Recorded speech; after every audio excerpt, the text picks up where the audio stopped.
মহাদেব বলিতে লাগিলেন, পূর্বে বিদর্ভ দেশে এক সত্য পরাক্রম রাজা ছিলেন। তার পত্নীও সর্বপ্রাণহিতে রতা, অত্যন্ত গুণবতী ছিলেন। একদা মনে এক চর্মকার পত্নীর সহিত তার নির্জনে বন্ধুত্ব হয়। রাজপত্নী তাহাকে নানাবিধ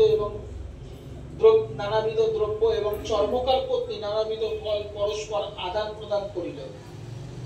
একদিন যখন চর্মকার পত্নী রাজবাটিতে উপস্থিত হইয়া উভয় সখীতে পরস্পর কথাবার্তা হইতে লাগিল, এমন সময় রাজপত্নী বলিলেন, ভাই, আমি কখনো গোমাংস দেখি নাই, তাহা কিরূপ তুমি গোপনে উহা আমার বাটিতে আনায়ন করো।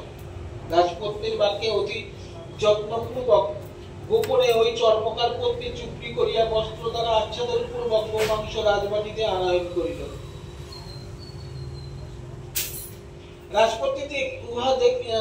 রাজপত্নী উহা গোপনে নিজ দিয়ে রাখিয়া দিলেন। রাজবৃত্ত দেখিতে পাইয়া রাজাকে বলিয়া দিল।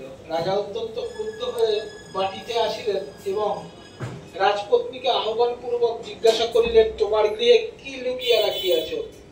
শীঘ্র আনো। কি রাখিয়াছ তাহা যদি সত্য না বলো, তা হইলে অর্ধেই তোমাকে যৌনভবনে পাঠাইব। রাজ্ঞী অত্যন্ত ভীত হইয়া বলিতে লাগিলেন, রাজন, আমার গৃহে নানাবিধ ফল পুষ্পাদি রহিয়াছে, ইহা ব্যতীত আর কিছু নাই। একথা বলিয়া মনে মনে দুর্গাদেবী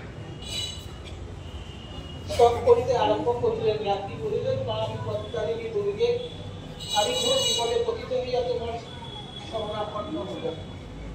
মা, আমি ভক্তিহীনা মনে, আমি অন্যায় কার্যে করিয়াছি, আজ আমাকে এই বিপদে উদ্ধার করো। আমি যাবজ্জীবন তোমার ব্রত করিব।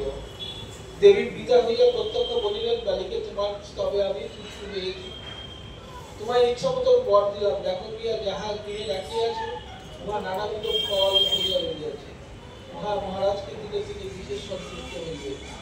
দেবীবাবকে আশ্বাস করিয়া তিনি গৃহে গিয়া বহুবিধ রত্ন, ফল, পুষ্প রাজ সমীপে আনায়ন করিলেন। রাজাও দেখিয়া অত্যন্ত আনন্দিত হইলেন এবং রাজ্যকে প্রশংসা করিতে লাগিলেন। এই সেই রাজ্য উক্ত ব্রত করিয়া ইহলোকে নানাবিধ